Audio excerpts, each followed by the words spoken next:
अब जो फार्मर्स होते हैं वो अपनी जो लैंड का रिकॉर्ड है, जिसे हम खसरा बोलते हैं, खसरा रिकॉर्ड है, और साथ ही साथ जो मैप है उसके साथ साथ जो हमने पिछले पेज में देखा है, मैं वापस दिखा देता हूँ, वो एक छोटी सी फीस दे के वो इन्फॉर्मेशन प्राप्त कर सकते हैं और ये उनका अधिकार भी है।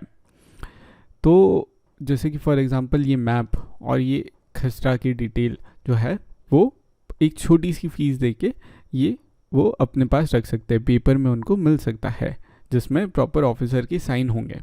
लेकिन ये इन्फॉर्मेशन इजीली अवेलेबल नहीं है और फार्मर को बहुत बार प्रॉब्लम होती है कि किस तरीके से ये इन्फॉर्मेशन है। तो कुछ स्टेट में ये रिकॉर्ड कंप्यूटराइज हो गया है और साथ ही साथ पंचायत ऑफिस में भी मिला है जो कि रेगुलरली अपडेट होता है।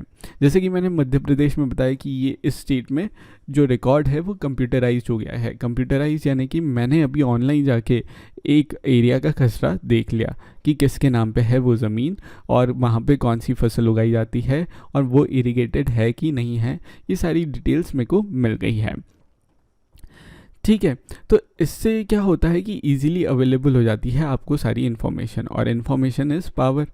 साथ ही साथ ये चीज़ क्यों काम में आती है, ये रिकॉर्ड्स की डिटेल और ये कहाँ कहाँ आती है, तो प्रैक्टिकल सिचुएशन ये होता है कि एक फार्मर दूसरे फार्मर से प्लॉट खरीदना चाहता है। अब उसे प्लॉट बेच दिया, खाली पड़ी ज़मीन को बेच दिया किसी ने, लेकिन वो उसके नाम पे थी नहीं, उसकी ज़मीन थी नहीं। फॉर एग्ज़ाम्पल इस केस में देखा जाए तो किसी को प्लॉट नंबर 6 जो है, एक पर्सन ने दूसरे पर्सन को बेचने का बोला। उसने पहले खसरा नंबर चेक किया और खसरा नंबर चेक करके देखा कि सॉरी प्लॉट नंबर 6 नहीं, ये खसरा नंबर 3 है, तो 3 यहाँ पे आ रहा है। तो किसी ने प्लॉट नंबर 3 बेचने का बोला। प्लॉट नंबर 3 क्या है, ग्रासलैंड है। ग्रासलैंड खरीदने का बोला कि ये मेरी ज़मीन और ये, तो उसने ऑनलाइन चेक कर लिया, चेक करके आया कि ये जो 6 हेक्टेयर की ज़मीन जो है ये तो मध्य प्रदेश सरकार के नाम पे आ रही है, ये उस पर्सन की ज़मीन है ही नहीं। तो ये अगर ख़रीद लेता और पैसे दे देता तो उसे दिक्कत हो जाती, नुकसान हो जाता उसका। तो इस तरीके से हम खसरा नंबर और ये रिकॉर्ड चेक करके इंश्योर कर सकते हैं कि जो हमें बेच रहा है उसके नाम पे ही ज़मीन है कि नहीं है। साथ ही साथ किसी के पास खेती की ज़मीन है और वहाँ पे वो जो है कुछ क्रॉप्स उगा रहा है जिसे हम प्रोड्यूस बोलते हैं, तो वो बेचना है तो वो भी रिकॉर्ड्स में दिख जाता है कि हाँ ये सोयाबीन उगा रहा है तो ये बेच सकता है, क्योंकि वहाँ पे डिटेल रहती है कौन सा क्रॉप उगा रहा है। अगर फार्मर को लोन चाहिए रहता है बैंक में, तो बैंक को ये भी चाहिए रहता है कि उनका लोन जो है वो अदा हो पाए, और साथ ही साथ उस लोन का क्या काम करेंगे। तो लोन अगर चाहिए वेल डिग करने के लिए, यानी कि कुआं खोदने के लिए, तो बैंक भी चेक कर सकती है कि हाँ ये कुआं ही खोदेंगे कि नहीं खोदेंगे, तो वो भी रिकॉर्ड से कर सकता है। फार्मर को जो चाहिए वो फर्टिलाइज़र चाहिए। फर्टिलाइज़र क्या होता है, फर्टिलाइज़र को हिंदी में हम बोलते हैं खाद और आर्टिफिशियल खाद बोलते हैं। ये खाद क्या करती है कि जो पैदावार रहती है, जो प्रोड्यूस होता है, जो क्रॉप्स होते हैं वो ज़्यादा अच्छे उगते हैं फर्टिलाइज़र से, उनकी ग्रोथ ज़्यादा होती है और ज़्यादा हमें जो रहता है अनाज मिलता है, उससे ज़्यादा हमें ग्रेन्स मिलते हैं। तो फर्टिलाइज़र ख़रीदने में भी सहूलियत मिलती है इन रिकॉर्ड से।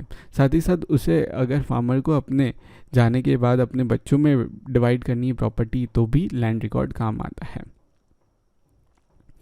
अब एक पोयम है, छोटी सी पोयम है, जिसमें एक बेटी अपनी विश बता रही है। ये बेटी है और ये उसकी माँ है, ये उनके फादर है और ये उनका भाई है, बेटी का भाई है। तो बेटी बता रही है कि मेरे पिताजी ने उनका जो घर है, उनकी जो खेत की ज़मीन है, वो अपने फादर से इनहेरिट की, और साथ ही साथ सब बोल रहे हैं कि ये जो घर है वो मेरे भाई के पास चले जाएगा, बट मेरी माँ और मेरा क्या होगा। मैं चाहती हूँ कि मेरे पिताजी भी एक छोटा सा जगह मेरे लिए भी रखें अपने घर में, पिताजी के घर में। और ये है कि मैं ऐसी आशा लगाऊं कि ये तो समाज बोलता है अच्छी बात नहीं है, लेकिन मैं सही में अपनी एक जगह चाहती हूँ इस दुनिया में। मैं जो है दहेज नहीं चाहती हूँ जिसमें आप मुझे सिल्क की साड़ी दे दो या गोल्ड दे दो, मैं अपनी एक जगह चाहती हूँ इस दुनिया में। तो क्या होता है कि जैसे अगर ये फादर रहते हैं और ये फादर की प्रॉपर्टी है, तो देखा जाए तो हमें जो है बेटे और बेटी में भेदभाव नहीं किया जाता है। ये बेटा है और ये बेटी है, ये सन है और ये डॉटर है।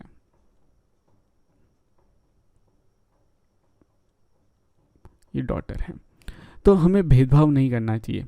और इसके लिए जो सरकार है वो एक नया लॉ भी लाई है, नया कानून भी लाई है, जिसे अब सबको मानना पड़ेगा। इसको बोलते हैं हिंदू सक्सेशन अमेंडमेंट एक्ट। यानी कि भारत में रहने वाले हर हिंदू को जब उनका सक्सेशन होता है, यानी कि अगली पीढ़ी जब ज़मीन ले लेती है फादर के डेथ होने के बाद, फादर की मृत्यु होने के बाद, तो उसे सक्सेशन बोला जाता है। अगली पीढ़ी के पास जो प्रॉपर्टी चली जाती है उसे सक्सेशन बोला जाता है। तो ये सक्सेशन अमेंडमेंट एक्ट बोला जाता है 2005। ठीक है, तो इसमें क्या हो रहा है, इसमें ये हो रहा है कि जैसे कि फॉर एग्जांपल हमने ये देखा है कि फार्मर्स जो रहते हैं उनके पास ज़मीन होती है, ठीक है, तो वहाँ पे औरतें भी काम करती है, मर्द भी काम करते हैं, लेकिन उसकी ओनरशिप यूजुअली बेटे के पास चली जाती थी। और अभी तक हिंदू औरतों को उसकी प्रॉपर्टी में कोई शेयर ही नहीं मिलता था, उसके फादर की ज़मीन में कोई शेयर ही नहीं मिलता था। लेकिन अब ये होता है, और जो फादर की पहले डेथ हो जाती थी तो जो बेटे रहते थे, जितने भी बेटे थे उनमें इक्वली डिवाइड हो जाता था। लेकिन अब लॉ चेंज हो गया है, अब बेटे के साथ साथ बेटियों और साथ ही साथ उनकी माँ यानी कि हस्बैंड की वाइफ, उन सब में बराबर हिस्से में ज़मीन का डिवाइड होएगा। यानी कि ये ज़मीन जो है ये 3 हिस्से में बटेंगी प्रॉपरली। एक हिस्सा बेटे का, एक हिस्सा बेटी का और एक हिस्सा उनकी माता जी का। ये 3 हिस्से में प्रॉपरली बटेगी। ठीक है ना, आप देख लेना, इस टाइप से बटेगी। और ये क्यों हो रहा है, ये कानून हर जगह एप्लीकेबल होएगा, सारी स्टेट्स में, सारी यूनियन टेरिटरीज में होएगा। इससे क्या हुआ है कि बहुत सारी औरतों को फ़ायदा मिला है, एक आत्मसम्मान मिला है और एक सुरक्षा का बोध हुआ है, सिक्योर फील होती है औरतें की उनका भी हिस्सा है ज़मीन में। जैसे कि सुधा की बात सुन लेते हैं। सुधा जो है वो एल्डेस्ट डॉटर है एक एग्रीकल्चर फैमिली में। अब वो है कि उसकी शादी हो गई और वो पड़ोस के गांव में चली गई है, लेकिन उसके पिताजी की डेथ के बाद वो आती है और वो उसकी माँ की और छोटे भाई की मदद करती है फार्म करने में।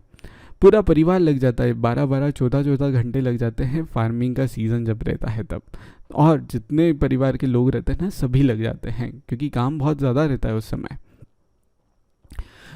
उसकी माँ ने पटवारी से बोला है, जो कि पटवारी का हम पता है रोल क्या है, कि जो ज़मीन है वो उनके और उनके बच्चों के नाम पे कर दो।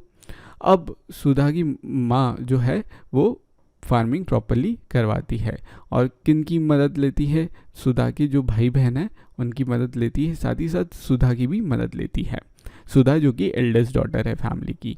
और साथ ही साथ सुधा को ये भी अश्योरेंस है, ये भी विश्वास है, ये भी खुशी है, सिक्योरिटी है और सम्मान है उसका भी, कि अब वो उसे कभी भी कोई दिक्कत हुई, कोई प्रॉब्लम हुई तो उसका पास भी कोई ज़मीन का हिस्सा है और उसके लिए वो अब कॉन्फिडेंट फील करती है।